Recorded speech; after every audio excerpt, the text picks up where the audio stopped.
আসসালামু আলাইকুম ওয়া রাহমাতুল্লাহি ওয়া বারাকাতুহু। আমরা আলাপ করছিলাম হেরোডোটাস যে ভবিষ্যৎবাণীকে বিশ্বাস করত সেটা নিয়ে, এবং এই সংক্রান্ত আমরা আলাপের মধ্যে ক্রেসাসের কাহিনী এনেছিলাম। কিন্তু মজার বিষয় হচ্ছিল হেরোডোটাস শুধু ক্রেসাসের কাহিনীর সাথে ভবিষ্যৎবাণীর সম্পৃক্ততা বর্ণনা করেই তার ভবিষ্যৎবাণীর মধ্যে তার যে বিশ্বাসটা রয়েছে সেটাকে সীমাবদ্ধ করেননি। সে অন্যান্য কাহিনীর মধ্যে এগুলো এনেছে, মানে সে প্রমাণ করতে চাচ্ছে ভবিষ্যৎবাণী জিনিসটা গ্রিকদের সাথে ওতপ্রোতভাবে জড়িত ছিল। যেমন থার্মোপাইলির যুদ্ধের কথাই বলা যাক, এটার মধ্যেও ভবিষ্যৎবাণীর একটা অনেক বড় অবদান রয়েছে। কিভাবে? স্পার্টানরা যখন যুদ্ধ শুরু হয় তার আগে দিয়ে স্পার্টানরা গিয়েছে ডেলফির পুরোহিতদের কাছে, যে এটার কাহিনী বলল। এখন পুরোহিত না বললো যে দুইটা কাহিনীর কোনো একটা হবে না, মানে ভবিষ্যৎবাণী দিচ্ছে দুইটা কাহিনীর কোনো একটা, যে কোনো একটা হতেই হবে। আর কেমন কথা, কি কাহিনী? প্রথমটা, এই যে পার্সিউসের বংশধর যারা, তারা পুরো নগরী ধ্বংস করে দিবে, এটা হবে। আর যদি এটা না হয় তাহলে হেরাক্লিয়াসের যে বংশধর এখন রাজা আছে সে সে মারা যাবে, এবং পুরো স্পার্টার যারা আছে তারা কান্না করবে, শোকে জর্জরিত হয়ে যাবে। তো এটা যখন রাজা জানতে পারলো, জানতে পারার পরে সে বলল ঠিক আছে, সাম্রাজ্য ধ্বংস করার দরকার নেই, আমি নিজেকে আত্মবলিদান দিই। অর্থাৎ সে ভবিষ্যৎবাণীটাকে মেনে নিয়েছিল। এবং হেরোডোটাস এই যে ভবিষ্যৎবাণী ক্রিয়াশীল, এইটা বর্ণনা করে গিয়েছে অকাতরে। এটা ছিল প্রথম ঘটনা। আরেকটা ঘটনা আমি আপনাদের সাথে শেয়ার করব, সালামিস যুদ্ধের। এটার মধ্যেও আপনার জ্যোতিষীদের বা পুরোহিতদের কাহানাত বা ফিউচার নিয়ে কথাবার্তাগুলাও খুব বড় অবদান রেখেছে। যখন মিদীয়দের যুদ্ধ হচ্ছিল তখন অ্যাথেনীয় যারা, তারা পুরোহিতের কাছে গিয়েছে ডেলফিরে। যাওয়ার পরে জিজ্ঞেস করেছে যে কেমনে কি। ডেলফিরের পুরোহিত বলেছে না, কোনোভাবেই সম্ভব না, তোমরা হারবা, তোমরা মারা যাবা, দুর্গ বন্ধ করে রাখো, তোমরা পালায়া যাও, দুর্গ খালি করে দাও, এগুলা বলেছে। তো অ্যাথেনীয়রা তো চিন্তায় পড়ে গিয়েছে কি করা যায়।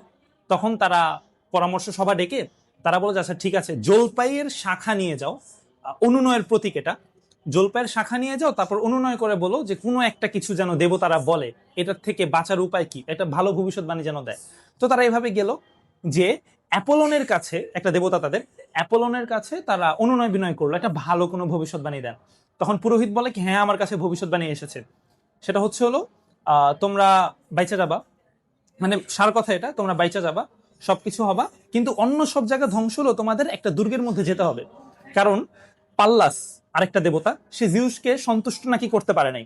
তো পাল্লাসকে একটা কাঠের টুকরা দিয়েছে এবং বলেছে যে এই কাঠের টুকরা দ্বারা দুর্গ উদ্দেশ্য না কি উদ্দেশ্য এগুলো কিছু বানায়, বলছে কাঠের টুকরা দিয়েছে, দেওয়ার পরে বলেছে যে তোমরা বাইচা যাবে একটা দুর্গের মধ্যে গেলে।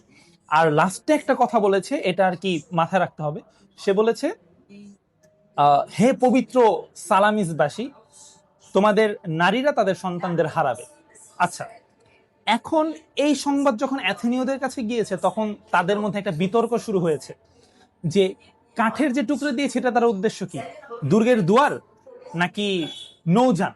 তো বাহ্যিকভাবে সবাই ভাবছিল যে নৌযান, কিন্তু তারা বুঝছিল যে নৌযানে যদি নামে যুদ্ধে বা নৌবহর নিয়ে যুদ্ধে নামে তাহলে হারবে, যেহেতু এই কথা বলা হয়েছে এখানে, মায়েরা সন্তানদের হারাবে। কিন্তু তখন এই সবার থেকে বের হয়ে থার্মোকিউস একটা নতুন তত্ত্ব দিল বা নতুন কথা বলল যে এইখানে কাঠের গুড়ি দ্বারা উদ্দেশ্য নৌযান। আর আরেকটা জিনিস সে ইন্ডিকেট করেছে, সালামিস বাসীদেরকে পবিত্র বলেছে, দুর্ভাগা বলে নাই। যেহেতু পবিত্র বলেছে তাহলে দুর্ভোগটা আসলে মিদীয়দের জন্য, তোমাদের জন্য না, অ্যাথেনীয়দের জন্য না। তো ঠিকই ওর কথা শোনার পরে তারা নৌ যুদ্ধে এগিয়ে গিয়েছে, এবং নৌ যুদ্ধে এগিয়ে যাওয়ার পরে তারা জয়লাভ করেছে, এবং পুরোহিতরা যে ভবিষ্যৎবাণী দিয়েছে সেটা সফল হয়েছে। এখন এই যে এতগুলা কাহিনী বললাম আমি আপনাদের, এই কাহিনীগুলা বলার উদ্দেশ্য কি? এসব কাহিনী হেরোডোটাস বর্ণনা করেছে। আমি এই জিনিসটা প্রমাণ করতে চাচ্ছি, হেরোডোটাস যে নাকি ইতিহাসের জনক, সে এইভাবে চিন্তা করত এবং এগুলাকে বিশ্বাস করত। এই কাহিনীগুলা শুনলেই তো বুঝার কথা যে হেরোডোটাস আসলে ভবিষ্যৎবাণীর প্রতি পূর্ণ আস্থা রাখত। আর ইবনে খালদুন যে ভবিষ্যৎবাণীর কথাবার্তা এনেছে, এটা কেন এনেছে, কিভাবে কি, এগুলো নিয়ে তো সামনে আলাপ করবই। কিন্তু এটুক শিওর থাকেন, এই ভবিষ্যৎবাণী সংক্রান্ত আলাপের প্রক্রিয়া একেবারে ইতিহাস লেখার শুরুর যুগ থেকেই শুরু হয়ে গিয়েছিল।